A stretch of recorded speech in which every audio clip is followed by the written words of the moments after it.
Buenas, ¿cómo están? Aquí nos vemos en esta nueva sesión, la quinta de esta parte del módulo sobre vanguardias narrativas venezolanas en la segunda mitad del siglo XX. En la sesión pasada pudimos analizar una novela muy importante dentro de la literatura venezolana en general, uno de sus hitos que sería País Portátil, ¿no? De Adriano González León. Allí pudimos ver algunas características eh, de cierta experimentación literaria con un discurso que intentaba hacer una especie de reescritura de la historia o contar la historia o reescribirla a partir de un linaje, ¿no? La historia venezolana en específico. Y vimos que que dentro de la novela hay varios temas que también están en otras series de obras con autores que los desarrollan a lo largo del siglo XX, sobre todo en la década de 1960, ¿no? Hablamos de la violencia, por ejemplo, como un asunto estructural de la historia venezolana. Ahora quiero, haciendo un poco este panorama, ¿no? de la narrativa venezolana en su segunda mitad del siglo XX, haciéndolo de manera cronológica, quisiera hablar un poco ahora de la década de 1970, ¿no? ¿Qué pasó allí? Eh, Muchos críticos literarios, narradores, literatos, eh, pero en general yo creo que cualquier lector que tenga alguna especie de sistematicidad en su lectura, en sus lecturas de literatura nacional, puede ver que hay como una especie de bisagra, ¿no? Entre unas formas que ya venían experimentándose en las décadas anteriores, sobre todo en las décadas del 50 y el 60, pero que ya en los 70 empieza a consolidarse por diferentes motivos, de los cuales vamos a hablar ahorita. El crítico Julio Miranda, crítico y también narrador, él había caracterizado un poco el espíritu de creación narrativa en esta época, lo había caracterizado como una crisis en dos frentes, ¿no? Está una crisis temática y una crisis formal. Cuando hablamos de crisis temática, bueno, estamos hablando justamente eh, tomando, ¿no? Por supuesto, las ideas de Julio Miranda, una crisis que tiene que ver con justamente los temas que se estaban desarrollando en aquella época, ¿no? Eh, el, el hecho de que el compromiso y la revolución estuvieran como en el centro, ¿no? Del ethos del escritor en aquel momento, no de todos, obviamente, pero sí de por lo menos los más promocionados editorialmente. Hablamos de algunos. En las clases pasadas, como Adriano González León, como Salvador Garmendia, muchos poetas, pintores, artistas visuales, etcétera, ¿no? Esta crisis de temática está muy relacionada también por por el contexto de la época, por cómo se desarrollaba la historia venezolana en ese momento. Recordemos que, bueno, que en la década de 1970 se consolida, ¿no? el Estado dominado por el Pacto de Punto Fijo, ¿no? La Cuarta República, eh, pero que hay una consolidación a partir, sobre todo, del, a mitad de los 70, en específico cuando ya Carlos Andrés Pérez toma posesión de la presidencia en el 74. A partir de allí ocurre, bueno, todo un boom petrolero a nivel mundial que produce una conmoción económica, social y política, cultural en Venezuela, de tal forma que ocurrieron varios tipos de cambios, ¿no? En la, en la estructura societaria venezolana. Podemos mencionar en específico eh, el tema del auge del Estado petrolero, ¿no? El Estado petrolero, como lo conocemos hoy día, se empieza a afianzar en estos años y, y ya las subjetividades de la sociedad venezolana, sobre todo para los narradores, cuentistas, novelistas, poetas, artistas en general, ¿no? Venezolanos, les había caído como, como una parte de influencia en su obra, ¿no? Eh, Podemos hablar específicamente también de los cambios políticos que hubo durante esa década, con la llamada pacificación, ¿no? Que fue la desmovilización de algunas organizaciones políticas y sociales que estaban metidas dentro de las guerrillas, tanto rurales como urbanas. Una desmovilización que repercutió también en cómo la izquierda en Venezuela se estaba viendo a sí misma y hacia dónde iba, pues hacia dónde caminaba. Muchos de esos escritores que antes tenían un compromiso revolucionario con su obra, pasaron ahora, si no muchos, algunos siguieron una especie de camino similar a lo que ya venían planteando con su obra en la década de los 60. Sin embargo, muchos otros fueron tomando otros derroteros temáticos e incluso otra ética, ¿no? A la hora de llevar a cabo su obra. Hablamos específico, por ejemplo, de Carlos Noguera y Historias de la calle Lincoln. Podríamos hablar de Miguel Otero Silva, con algunas de sus novelas, como Cuando quiero llorar no lloro, La piedra que era Cristo, que aunque es posterior, eh, y, y Lope Aguirre, Príncipe de la Libertad, bueno, eh, agarra más o menos como temas históricos para hablar un poco también sobre política, sobre una crítica a la sociedad venezolana de la época, etc., ¿no? Esto se mantiene, pero ahora viene aunado también a una crisis formal, que es la crisis formal de la que hablaba Miranda, en la cual hay un desgaste también de cómo se venía echando un cuento, cómo se venía narrando en Venezuela. Y este, comienza a ver ya una época de experimentación narrativa, en el que hay mucho juego con las estructuras, con el lenguaje narrativo, con las formas en cómo se presentan las historias, e incluso, bueno, tiene que ver mucho con la crisis temática que ya había comentado. Estos narradores ya venían asomándose en la década de los 60 como narradores bisagra, ¿no?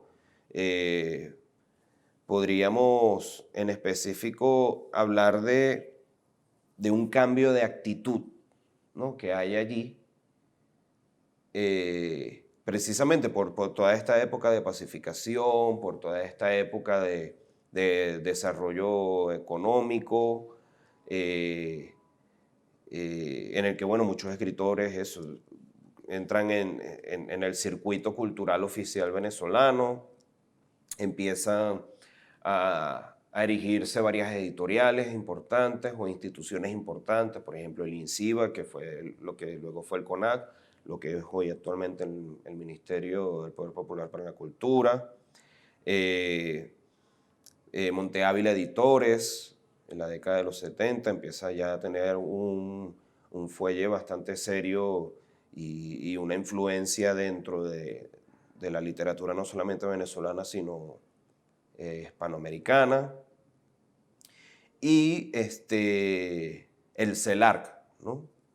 Es la Casa de Estudios Rómulo Gallegos, Estudios Latinoamericanos Rómulo Gallegos, que ha sido muy importante, no solamente bueno, por la emisión del premio de narrativa Rómulo Gallegos, ¿no? El premio internacional de novela, sino como también un centro cultural en el cual se estaba moviendo mucho,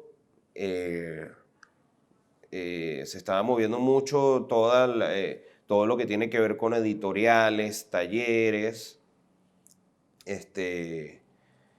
charlas, conferencias, en el que participaban muchos autores, críticos, no solamente venezolanos, sino latinoamericanos y de Estados Unidos y de Europa. Y un elemento central, creo yo, dentro de estos años, dentro de esta década de 1970, post-narrativa de la violencia, etcétera, es el hecho de que los talleres literarios tomaron o influyeron mucho particularmente en muchos de los narradores, no solamente poetas, que los hay muchísimos, sino muchos de los narradores que posteriormente publicaron a finales de la década del 70, del 80, etc. Podríamos hablar de los talleres literarios del CELARC, en el cual Domingo Miliani, Leopoldo Sea, el filósofo mexicano, lograron conformar esos talleres literarios, talleres de narrativa, de poesía, de ensayo, incluso de guión radiofónico, teatral, televisivo, etcétera, ¿no? Y ellos impulsaron, a partir de eso, de las experiencias de esos talleres, una revista que se llamó Voces Nuevas. Igual forma, en la Universidad Simón Bolívar se dirigió un taller liderado por Juan Calzadilla, nuestro poeta y pintor, que también tuvo una publicación que se llamó La Gaveta Ilustrada. Y uno de los talleres más importantes, también porque estaba fuera de los circuitos oficiales o estrictamente académicos, ¿no? Como el CELAR o la Universidad Simón Bolívar, incluso la Universidad Central de Venezuela, que fue el taller Calicanto, ¿no? En la casa de la escritora Antonia Palacios, que de ahí se desprendió también una publicación que se llamó Hojas de Calicanto. Una revisión un poco, no tiene que ser demasiado exhaustiva, uno se da cuenta ahí de una revisión, ¿no? De todas estas publicaciones, uno se da cuenta de la cantidad de autores que se estaban formando en aquella época con escritores y escritoras que ya tenían una trayectoria, ¿no? Dentro de la literatura venezolana. Si hablamos, por ejemplo, de Antonia Palacios, que ha venido escribiendo desde la década del 40 o publicando desde la década del 40 en Venezuela, en los años 70 toma una dimensión muy particular en tanto influencia, no solamente como escritora, sino como personalidad literaria, ¿no?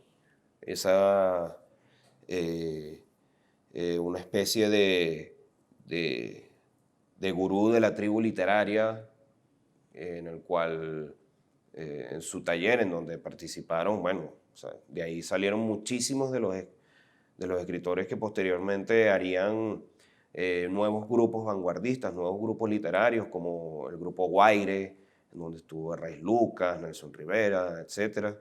O el grupo Tráfico, Armando Rojas Guardia,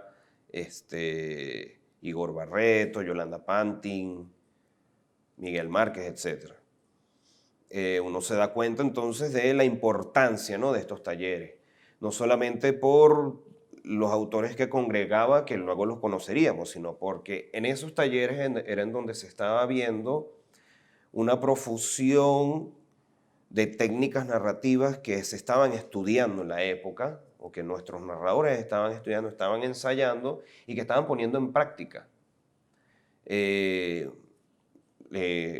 Los narradores que hablamos, que mencionamos ahorita, Carlos Pacheco, Carlos Noguera, Carlos Noguera, Miguel Otero Silva, Salvador Garmendia, Luis Brito García, Victoria Estefano, ya estaban creando una literatura que tenía, aunque una seña de cierto compromiso, de dar testimonio, de aún dar testimonio sobre la época pasada, la época de los 60, muy convulsa, pues ya venían dando un giro dentro de la experimentación literaria. O sea, si ustedes leen una novela como Rajatabla de Luis Brito, como Abra Palabra de Luis Brito García, se dan cuenta de que de la cantidad de técnicas narrativas que hay allí y el esfuerzo que tiene que hacer el lector para poder crearle un sentido unitario al libro. Y eso es, o sea, en términos de recepción del lector, la literatura experimental que se viene a dar a partir de la década de los 70 es muy importante porque siempre va a poner a prueba, siempre va a poner a prueba el autor al lector, ¿no? Hay una especie de desciframiento del código, desciframiento del mensaje allí, que siempre va a estar volcado hacia lo fragmentario, hacia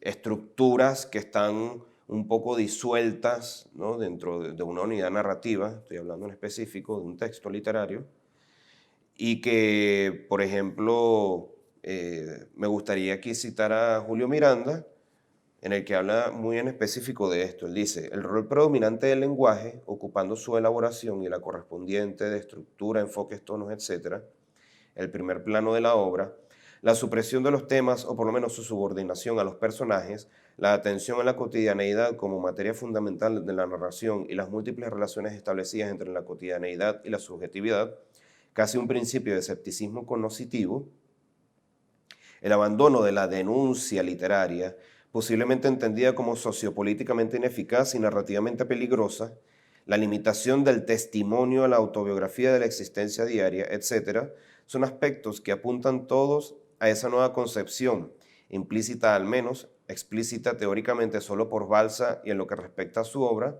en la que puede descansar la nueva actitud. Entonces ya vemos que una nueva actitud ante la obra del propio autor o de la autora, más involucrada en alguna especie de literatura con personajes que se adentran mucho más hacia lo subjetivo, hacia lo psicológico, hacia el detalle cotidiano, hacia el anecdotario, hacia formas que van a dar profusión de textos narrativos en forma, bueno, con diferentes, en diferentes subgéneros. O sea, por ejemplo, nosotros vamos a ver narrativa de este tipo desde lo policial. Ya hablamos del tema psicológico, que hay una gran influencia allí, por ejemplo, de la literatura de Albert Camus, de Franz Kafka, aunque tomado ahora como de un contexto debido, ¿no?, de literatura intimista, de dar testimonio de la vida diaria, etc. Podemos ver novelas de tema amoroso, incluso la novela histórica aquí empieza a tener un fuelle muy distinto, ¿no? a esta tendencia, sin embargo con los visos formales de experimentalismo, como la obra de Denzil Romero, un poco más agazapado en ese sentido sería la obra de Francisco Herrera Luque, en tanto que no es netamente experimental su obra, pero sin embargo tuvo gran resonancia a partir de esta década. Y ya hablamos de Miguel Otero Silva, el mismo Arturo Uslar Pietri, sobre todo en la década posterior, va a lanzar un par de novelas históricas, una de ellas, o posteriormente una de ellas sería premiada con el Rómulo Gallegos, con el Premio Internacional de Novela Rómulo Gallegos, que es La visita en el tiempo. En fin, que vamos a ver entonces un collage de obras narrativas que todas están como buscando, cada quien ahora sí como una especie de, bueno, aliento personal, ¿no? Ahí podemos hablar, o sea, más allá de escuelas y de grupos literarios, ¿no? Ahí podemos mencionar, por ejemplo, la obra de Renato Rodríguez. Renato Rodríguez quizás es el señero de este tipo de narrativa, ¿no? Porque ya no hay allí pretensiones de escritura, ¿cómo se llamaría? Una escritura que no está comprometida ni siquiera con la misma realidad, sino que es una escritura que está comprometida con el hacer de su obra. Es decir, que son generalmente novelas, cuentos, narraciones, relatos, que están muy vinculadas también a la reflexión sobre la escritura, sobre la obra, sobre la psicología del escritor, y que lo podemos ver también en otros proyectos, por ejemplo el proyecto narrativo de José Balsa, que es un proyecto que se va construyendo a lo largo de las décadas, en el que uno va viendo una especie de maduración, pero una especie de maduración que nunca quiere terminar, ¿no? Como que siempre está esa obra inconclusa, constantemente haciéndose, muy similar, ¿no?, a la poética de Guillermo Meneses, como lo habíamos comentado anteriormente, pero también hay otros narradores muy importantes. Está, bueno, ya habíamos hablado de Antonia Palacio, y me gustaría hablar brevemente un poco sobre justamente el espíritu, ¿no?, de la época, que está muy bien resumida, creo yo, en un poema de Rafael Cadenas llamado Derrota, que me gustaría leer para poder dar a entender un poco de qué estoy hablando cuando hablo de la década de los 70 como una década bisagra. Derrota, Rafael Cadenas. Yo, que no he tenido nunca un oficio, que ante todo competidor me he sentido débil, que perdí los mejores títulos para la vida, que apenas llego a un sitio ya quiero irme, creyendo que mudarme es una solución, que he sido negado anticipadamente y escarnecido por los más aptos, que me arrimo a las paredes para no caer del todo, que soy objeto de risa para mí mismo, que creí que mi padre era eterno, que he sido humillado por profesores de literatura, que un día pregunté en qué podía ayudar y la respuesta fue una risotada, que no podré nunca formar un hogar, ni ser brillante, ni triunfar en la vida, que he sido abandonado por muchas personas porque casi no hablo, que tengo vergüenza por actos que no he cometido, que poco me ha faltado para echar a correr por la calle, que he perdido un centro que nunca tuve, que me he vuelto a reír de mucha gente por vivir en el limbo, que no encontraré nunca quien me soporte, que fui preterido en aras de personas más miserables que yo, que seguiré toda la vida así y que el año entrante seré muchas veces más burlado en mi ridícula ambición, que estoy cansado de recibir consejos de otros más aletargados que yo. Usted es muy quedado, avíspese, despierte. que nunca podré viajar a la India, que he recibido favores sin dar nada a cambio, que ando por la ciudad de un lado a otro como una pluma, que me dejo llevar por los otros, que no tengo personalidad ni quiero tenerla, que todo el día tapo mi rebelión, que no me he ido a las guerrillas, que no he hecho nada por mi pueblo, que no soy de las FAN y me desespero por todas estas cosas y por otras cuya enumeración sería interminable, que no puedo salir de mi prisión, que he sido dado de baja en todas partes por inútil, que en realidad no he podido casarme ni ir a París ni tener un día sereno, que me niego a reconocer los hechos, que siempre babeo sobre mi historia, que soy imbécil y más que imbécil de nacimiento, que perdí el hilo del discurso que se ejecutaba en mí y no he podido encontrarlo, que no lloro cuando siento deseos de hacerlo, que llego tarde a todo, que he sido arruinado por tantas marchas y contramarchas, que ansío la inmovilidad perfecta y la prisa impecable,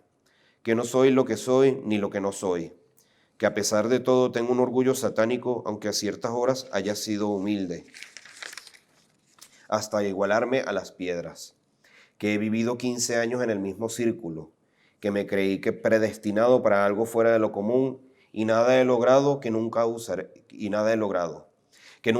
corbata, que no encuentro mi cuerpo, que he percibido por relámpagos mi falsedad y no he podido derribarme, barrer todo y crear de mi indolencia, mi flotación, mi extravío una frescura nueva, y obstinadamente me suicido al alcance de la mano. Me levantaré del suelo más ridículo todavía para seguir burlándome de los otros y de mí hasta el día del juicio final. Este poema de Cadenas puede servirnos a nosotros también para entender cómo se estaba interpretando el espíritu general, ¿no? de esa clase media, artista, intelectual, con respecto a su país, ¿no? Con respecto a su historia reciente. Yo creo que es como un manifiesto que está dando a entender, ¿no? Que ya se acabó un momento de brillo, un momento de esperanza, un momento en el que había una voluntad constante por querer crear algo más, ¿no? Algo más allá de lo establecido, del status quo. No solamente hablo desde el punto de vista político, social, económico, también estoy hablando desde el punto de vista literario.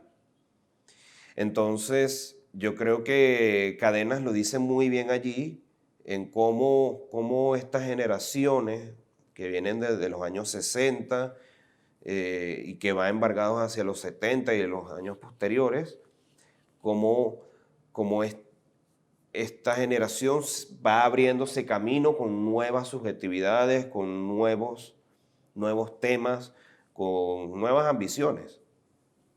Son ambiciones que tienen que ver con una obra en la que se registra la frustración, el fracaso. Yo creo que también se puede ver como una especie de imposibilidad de tener una vida serena, ¿no? Allí yo creo que